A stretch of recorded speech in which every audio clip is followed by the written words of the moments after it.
পাঞ্জাৱৰ কথাটো নিশ্চয় আপোনালোকে গম পাইছে নহয়। সুপ্ৰভাত বন্ধুসকল, আপোনালোক সকলোলৈকে আন্তৰিক অভিনন্দন জ্ঞাপন কৰিছোঁ। কথা হ'ল কি, এই যে শালি ধানৰ ইতিমধ্যে কঠীয়া বহুতে সিঁচিছে, কিছুমানৰ কঠীয়া 3 ইঞ্চি 4 ইঞ্চিকৈ ওলাই আহিছে। পানী নাথাকিলেও কষ্ট কৰি পানীটো যোগান ধৰি কঠীয়াটো পাৰিলে। এতিয়াতো কঠীয়াটো বহুতৰ হৈ গৈছে আৰু বহুতে এতিয়া বৰষুণ দিয়াৰ কাৰণে পাৰিছে। অৰ্থাৎ মাটিৰ ওখ চাপৰ এইবিলাকৰ ওপৰত ভিত্তি কৰি বহুতে আগতীয়াকৈ কঠীয়া পাৰে আৰু কিছুমানে শেহতীয়াকৈ কঠীয়া পাৰে। এতিয়া যি নহওক, এইবাৰ আমি এটা বস্তু মনত ৰাখিব লাগিব যে মই পাঞ্জাৱৰ কথাটো প্ৰথম বাক্যটোৱে কৈছিলোঁ যে পাঞ্জাৱত যিহেতু ৰাসায়নিক সাৰৰ যিটো উৎপাত, এই উৎপাতৰ কাৰণে মাটিৰ যিটো গুণাগুণ আছিল একেবাৰে বৰবাদ হৈ গৈছিলে, যাৰ ফলত মানে প্ৰডাকশ্যন কমি গৈছে, বিভিন্ন অসুবিধাই দেখা দিছিলে। সেইকাৰণে মাটিৰ 2 ফুটকৈ মাটি তাৰ পৰা কাটি পেলাই বেলেগত পেলাই দিবলগীয়া হৈছে। এতিয়া কথাটো হ'ল কি, অসমৰ মাটিৰ গুণাগুণ মোটামুটিভাৱে বৰ্তমানলৈকে ভালে আছে। গতিকে ইয়াতকৈ যাতে আৰু বেয়া নকৰে তাৰ বাবেহে মই এটা আহ্বান জনাব বিচাৰিছোঁ। এইবাৰ শালি ধানৰ খেতিৰ সময়ত মানুহে যধে মধে সাৰটো প্ৰয়োগ নকৰিব। মানে খেতিয়ে যিটো বিচাৰিছে সেইমতেহে সাৰটো আপুনি প্ৰয়োগ কৰিব। কেনেকৈ?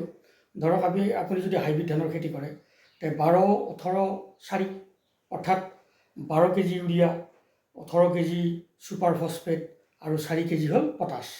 আৰু যদি আপুনি নৰ্মেল ধান, যিটো আমাৰ লোকেল ভেৰাইটি আছে, এই ভেৰাইটিটো আপুনি যদি ব্যৱহাৰ কৰে তেতিয়া কি কৰিব লাগিব যে আধা, হয়নে?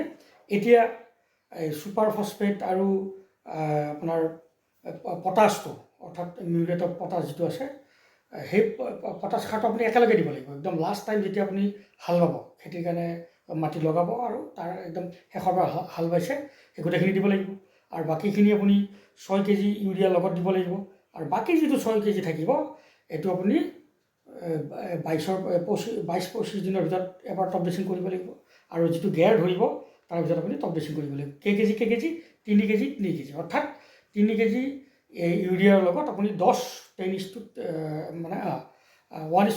অৰ্থাৎ 1 কেজিত 10 কেজিকৈ গোবৰ দিব লাগিব। অৰ্থাৎ 3 কেজি ইউৰিয়াত আপুনি 30 কেজি গোবৰ দিব লাগিব, যিটো পচন সাৰ। অৰ্থাৎ এই গোবৰটো দি আপুনি গাপ দি থ'ব লাগিব 24 ঘণ্টা, তাৰপিছতহে আপুনি এইটো বস্তু তাত দিব লাগিব পথাৰত। এতিয়া আমাৰ বহুতে কি কৰে যে সাৰ যিমান পাৰে দিয়ে, মানে সাৰটো দি মানে খাদ্য খাব নোৱাৰা অৱস্থা কৰি দিয়ে আৰু মাটিৰ অৱস্থাটো বৰবাদ কৰি দিয়ে। আমাৰ শৰীৰত যেনেকৈ স্প'ৰ থাকে, নমৰ গুৰিয়ে যিবিলাক ফুটা থাকে, এই ফুটাবোৰ যিদিনাখনে বন্ধ হৈ যাব, সেইদিনাখনে আমি শৰীৰত বেমাৰ আজাৰ, বিভিন্ন কাৰণত কিবা কিবি অসুবিধাবিলাক দেখা দিব পাৰে। ঠিক তেনেকুৱা মাটিৰো কিছুমান স্প'ৰ থাকে। স্প'ৰ থাকে নহয়, থাকেই।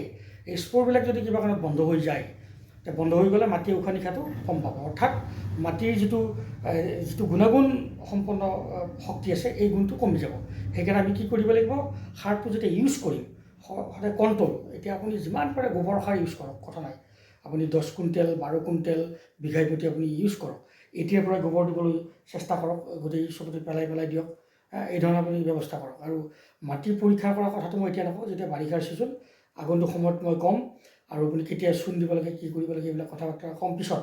কিন্তু এতিয়া মই এটা কথাই কৈছোঁ যে সাৰৰ যিটো পৰিমাণ, এই সাৰৰ পৰিমাণটো কমাবলৈ অভ্যাস কৰক, নহ'লে কিন্তু মাটিবিলাক বৰবাদ হৈ যাব আৰু খেতি দিনক দিনে নষ্ট হৈ যাব। ভৱিষ্যত প্ৰজন্মই ইয়াৰ ফল ভুগিব লাগিব আৰু লাহে লাহে আমি কিন্তু ভুগিবলৈ আৰম্ভ কৰিছোঁ। কাৰণ ইয়াৰ যিটো বিষক্ৰিয়া, এই বিষক্ৰিয়াটো কিন্তু আমাৰ শৰীৰতো ইতিমধ্যে ক্ৰিয়া কৰিবলৈ আৰম্ভ কৰিছে। কাৰণ যিহেতু আমি চব্জি খাওঁ, চাউল খাওঁ, অন্যান্য সম্পদবোৰ আমি খাওঁ, গতিকে আমি এতিয়াৰ পৰা কণ্ট্ৰল হ'ব লাগিব। তাকে মই এই ভিডিঅ'টোৰ জৰিয়তে জনালোঁ। আশা ৰাখিছোঁ পাঞ্জাৱৰ দৰে যাতে 2 ফুটকৈ মাটি কাটি নি বেলেগত পেলাবলগীয়া নহয়, তাৰ কাৰণে লক্ষ্য ৰাখি আপোনালোকে এই শালি ধানৰ ছিজনটোৰ পৰাই আৰম্ভ কৰক যে কেমিকেল ফাৰ্টিলাইজাৰ ইউজটো যে বেলেঞ্চ হিচাপত আমি ৰাখিব পাৰোঁ। তাকে কামনা কৰিছোঁ। সকলোকে ধন্যবাদ। নমস্কাৰ।